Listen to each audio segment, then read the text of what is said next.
Thanks to our Patreon members for helping to make this episode possible, and we're now available on all the major podcasting platforms. You can find more information at the links below. Good evening, ladies and gentlemen, and welcome to Reading the Red Book Part 4.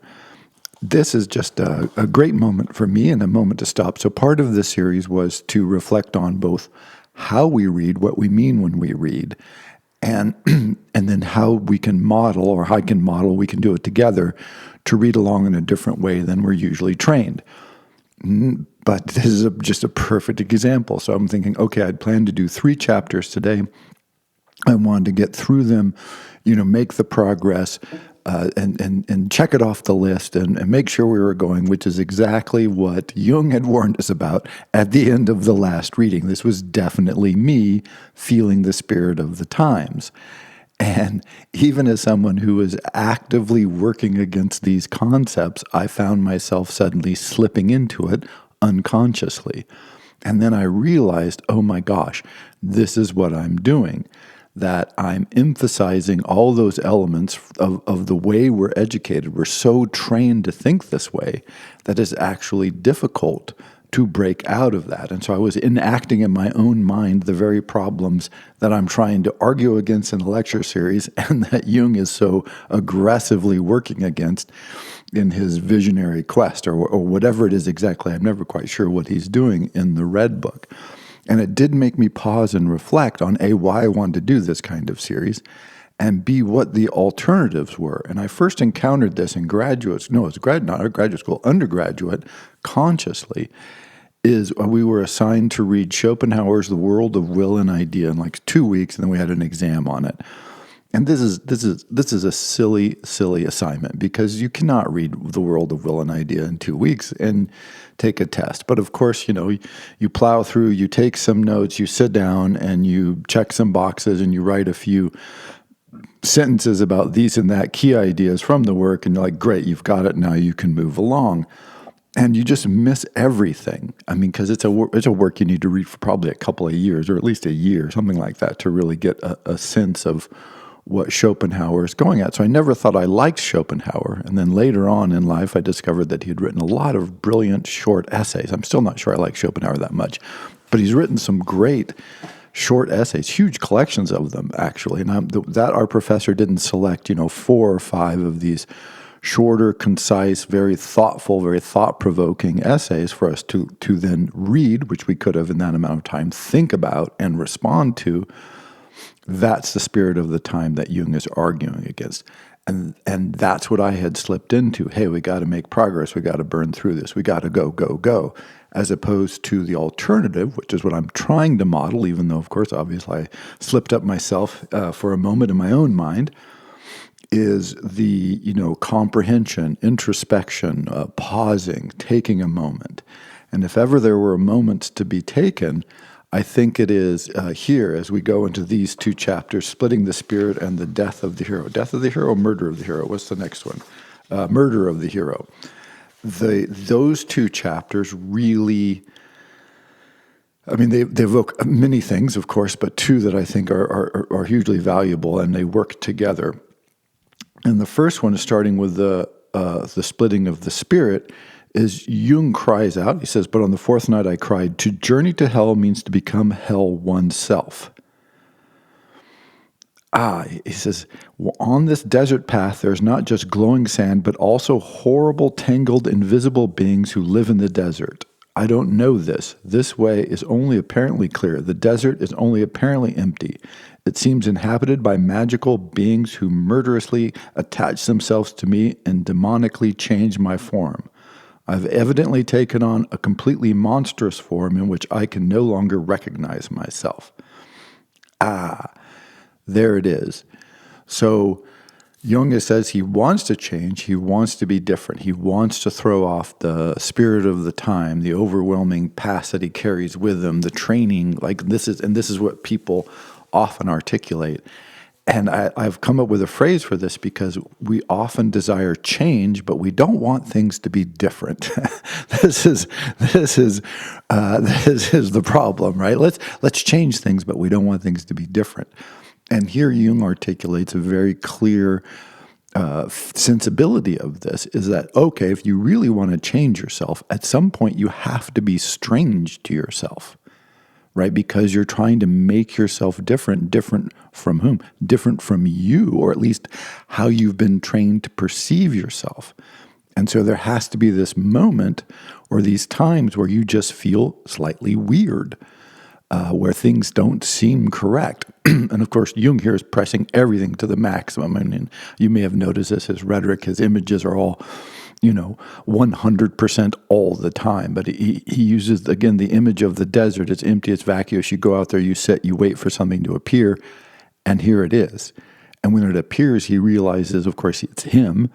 And it's weird and strange beings, and he feels possessed, and he feels very different from himself. When I taught a course called Popular Culture, we would do a thing called Media Free Week, where I'd say, okay, hey, let's be Amish for a week. We're not going to use technology. We're not going to have computers. We're not going to have music. We're just going to strip all of that away and just be quieter and be more in ourselves. And one of the things that was repeatedly, consistently by many, many students every time I gave this assignment over 20 years was it felt so strange to hear their own voices in their head, and it was completely unnerving. And many of my students abandoned the experiment because they said it just completely unnerved them to be in their own minds with their own thoughts, with no distraction, with no noise. And that moment is what Jung here is articulating. All of a sudden, I've come into my mind, I've come into this, and all of a sudden the strange creatures, daemons and monstrous forms, which first he says is outside, and then he says, oh no, that's me, right? So again, his language is very shifty because he's not making an argument, as I keep mentioning, So first it's like, oh, what are all these magical beings? Oh, look, it's me transformed. And so then he cries out to his spirit, and he's like, "Oh, it's crazy, it's terrifying, I don't like it." And his spirit just says, "My light is not of this world, right? If you want to change out of this world, right? It's one of these paradoxical definitional problems, which is like, oh yeah, you want it to be different, but you don't want it to be the same, but you don't want it to be different. So if you want a different light, it's going to be a light not of the light you have." And he said, I know of no other world. And the soul answered, should it not exist because you know nothing of it? But does our knowledge also not hold good for you? What is it going to be if not knowledge? Where is security? Where is solid ground? Where is light? Right? Think of that list of things that we like. We like to know, and how much emphasis is put on in our education. And again, back to our reading. We got to read through all of it. We got to get it all taken care of. Right? We have to know, as opposed to feel or to understand or to act. Right? So much of what we've been trained for and what we experience and what Jung is trying to break from is this wild overemphasis on knowing. Where is the solid ground of rationality, of absoluteness, of the clear? And the great answer from the soul here is no words.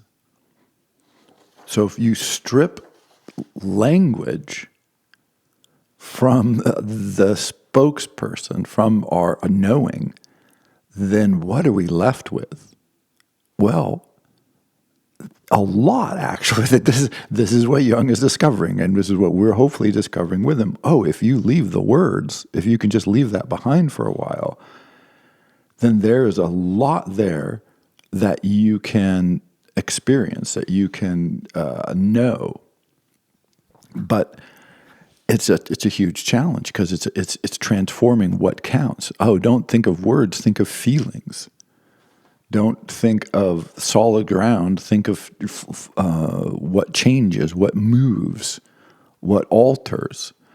Again, I use music as a great analogy here because music, it's not about knowing, right? There's not words. There are lyrics in some music, but if you think of music without the words, you still have feelings, you still visions, images, thoughts, emotions are all evoked very powerfully, but not with words. Right? It turns out you really don't need them. And often with lyrics, the words are sort of more poetic, which is to say more the direction that Jung is trying to go here rather than, rational, logical use of language. And so this is what he's encountering. But of course, immediately this makes him think, oh, I was afflicted with pain and rage. I feel sick, calmly and drivel, but I yearn. So as he says, it's a civil war with himself. He wants to have it. He desires to have this change and to break. But to do that, as we're going to find out, is he has to kill, as in his language, again, everything's turned up to 100. He has to go to battle with himself. Something needs to die. And he says, as the first vision had predicted to me, the assassin appeared from the depths and came to me just as in the fate of the peoples of this time, a nameless one appeared and leveled the murderer weapon at the prince. I felt myself transformed into a rapacious beast. My heart glowered in a rage against the high and beloved, against my prince and hero, just as the nameless one of the people, driven by greed for murder, lunged at his dear prince. Because I carried murder in me, I foresaw it. Right? He carried murder in him. What did he want to murder? He wanted to murder a version of himself. He wants to kill the past that he carries with him. And he extrapolates this externally, right? Again, he then says, well, this is why I was able to see this war coming, is because what I'm feeling inside is a representation again of what is happening outside. We want to destroy the overarching structure, and so here it comes, the opportunity. We're going to do this. But more importantly, of course, is the war that he's carrying on with himself. The civil war is within him. And then he has this incredible line here, which are at least incredible to me. And he says, everything that becomes too old becomes evil. The same is true of your highest. Learn from the suffering of the crucified God that one can also betray and crucify a God, namely the God of the old year. If a God ceases being the way of life, he must fall secretly. Wow, right? Like, so again, speaking of 100. So as someone who has been raised very profoundly religious family, devout, strict, he's saying here, look, what can we learn from Jesus? We can learn that you can kill a God. You can torture a God to death. So let's do that. Right? There's an invocation. And you rarely hear this as a message from the New Testament. It's like, oh, what did we learn from the New Testament? Oh, that you can kill God and crucify him to death. And that's pretty good, right? That's not a message. And he says we want somebody else to be Judas, right? But we're going to need to be Judas. And again, his language, his vision, his images are just huge. But for someone who's raised devoutly and profoundly in religious environment and a religious culture, that I think it might even be hard for us to imagine anymore. Because this was, we're talking about the 1800s and his very strict family from a very strict religious society. And he's having visions and saying to himself, look, this God doesn't serve me. These images and stories no longer help me, but I need to remember that they do tell me that you can torture a God to death and kill them. That's the message. What a great message. I need to remember that. Unsurprisingly, the following chapter is called Murder of the Hero. Excuse me. And so here's the next vision. You can kind of see how this builds on it, like what he's learning, what he's taking away. And he has another vision. And it's important. It says, then Siegfried's horn resounded over the mountains with a jubilant sound. We knew that our mortal enemy was coming. We were armed and lurked beside a narrow, rocky path to murder him. Then we saw him coming high across the mountain on a chariot of the bones of the dead. He drove boldly and magnificently over the steep rocks and arrived at the narrow path where we waited in hiding. As he came around the turn ahead of us, we fired at the same time and he fell slain. Thereupon I turned to flee, and a terrible rain swept down. But after this I went through a torment unto death, and I felt certain that I must kill myself, if I could not solve the riddle of the murder of the heroes. So he says, I was with a youth in the high mountains, and they kill Siegfried. Now, this is one reason I wanted to slow down here, is because it's important to understand that Siegfried, after Jesus, who in the previous chapter, he's announced what we learned from Jesus is that you can torture and kill a god. The greatest hero in German mythology, in the German ethos, was Siegfried. I mean, he's the ideal hero. He's powerful, he's honest, he's straight, and he's murdered by treachery and by stealth and by betrayal. And so what he's acting out here is the worst sin against the greatest hero in German mythology. And he's like, why did I have a vision of me killing the hero? And again, we've mentioned this before, is this notion of the hero's journey, and we all set out on it. And he's like, well, the first thing of the hero's journey apparently for Jung is to treacherously kill the image of the old hero. And so it makes sense in the notion of if you're trying to throw off the values and the ideals and the images of the old world, these are the things that have to be killed. And part of that is to kill them in yourself. Of course, this is what he's talking about. Then the spirits of the deaths came to me and spoke these words. The highest truth is one and the same with the absurd. And that, like this statement saved me. And like rain after a long hot spell, it swept away everything into me which was too highly tensed. Then I had a second vision. I saw a merry garden in which forms walked clad in white silk, all covered in light, some reddish, the other bluish and greenish. So that, again, is this phenomenal invocation to say, oh, like the hero, the Siegfried, the powerful, the pure, the just, the true, even if this is true, the highest truth, it's also absurd. And that idea seems to liberate him, at least for the moment. He's not done with this. Through guilt, I have become a newborn, right? Like he's accepting the guilt. He's accepting that we must inhabit this, or arguing that this is the way, at least it works for him. And then he says, we also live in our dreams. We do not live only by day. Sometimes we accomplish our greatest deeds in dreams. In that night, my life was threatened, since I had to kill my Lord and God, not in single combat, since who among mortals could kill a god in a duel? And this, to me, you can only, let me finish the passage there. You can reach your God only as an assassin if you want to overcome him.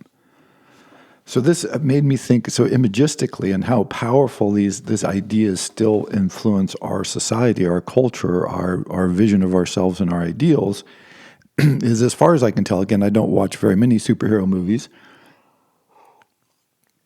but the ones I have seen and the ones I've seen clips of, is it always seems to come down to, these big bulking superheroes all, throwing punches at each other or whatnot. And that is because, we want to imagine ourselves as God. We want to imagine ourselves as Siegfrieds. We want to imagine ourselves like, oh, we're going to face the evil, the other, and we're going to be powerful. And Jung makes this argument. He just says, look, you can't face off against a God. The God's going to kill you. That's the deal. But you can maybe assassinate them with treachery, with cunning, with underhandedness, with poison, with betrayal. That's how you kill a god. And but we don't see that vision of ourselves, right? We don't imagine ourselves. We're not told like, oh, be that quiet betrayer.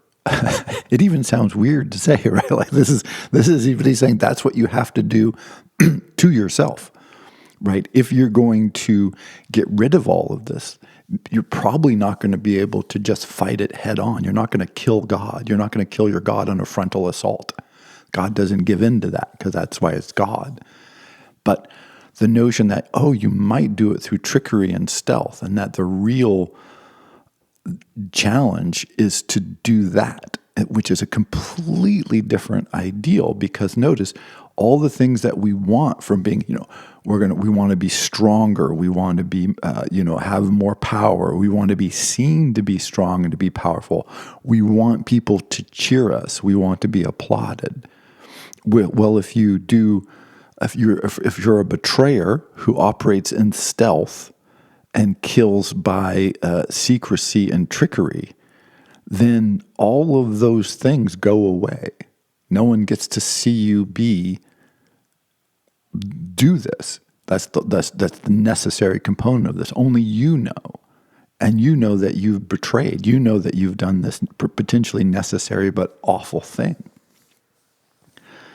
But this is the bitterest for mortal men. Our gods want to be overcome, since they require renewal. If men kill their princes, they do so because they cannot kill their gods, and because they do not know they should kill their gods in themselves. Right there it is, kill the gods in themselves.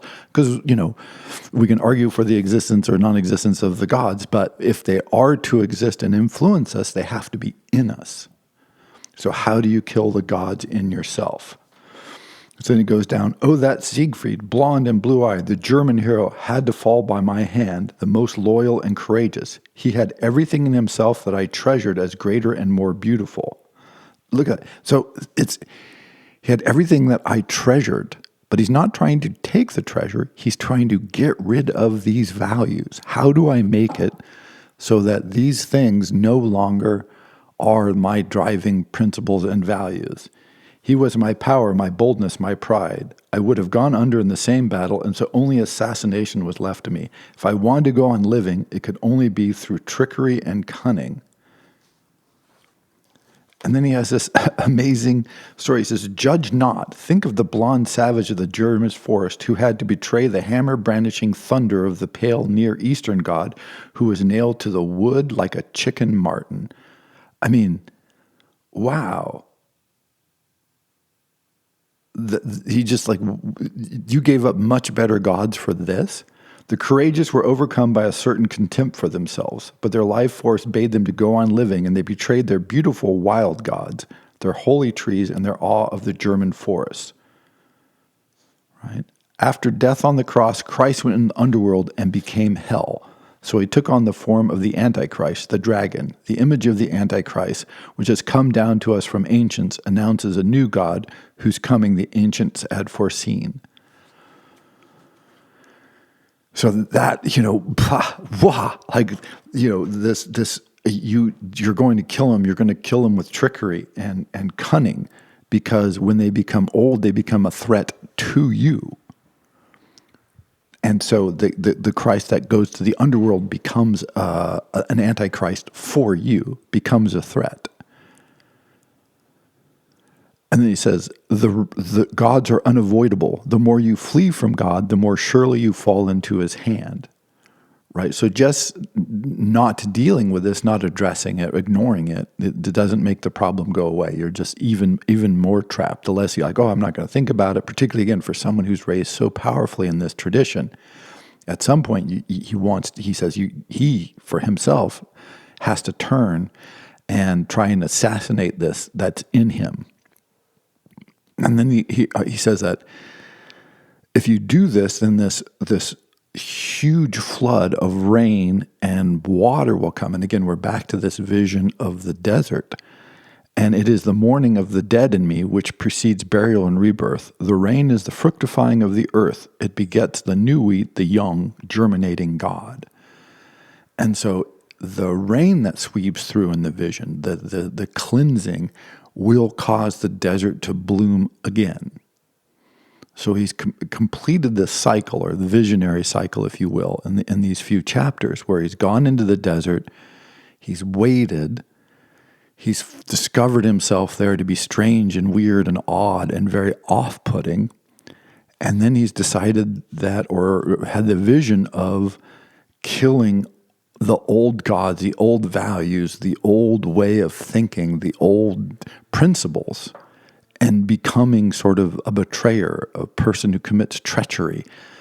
And he's launched himself on this imagery and in this psychological or emotional journey to try and address, the great message, the powerful message that what you learn from the New Testament is that you can kill your God, right? Take that with you.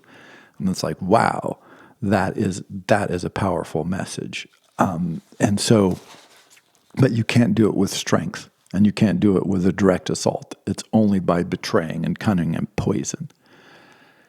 And he extrapolates this. And what's fascinating here, I'm sure there's many things I'm skipping over, but the part of this is that value, and you think of the animating and cultural strength of these kinds of images. There's a reason that Siegfried is the hero of the Nibelungenlied and the hero of the Ring Cycle for Wagner, right? Where you're this message is resounding, this repeated conception, and if you just go forward, this doesn't go away. That notion and vision of the superhero stays with us, and so this is what we want. And we want Thor to be like Siegfried. We want who's the other guy? Captain America should be like Siegfried. Everybody should be fundamentally, and at the end of the day, like Siegfried, even if they have flaws or they have other problems.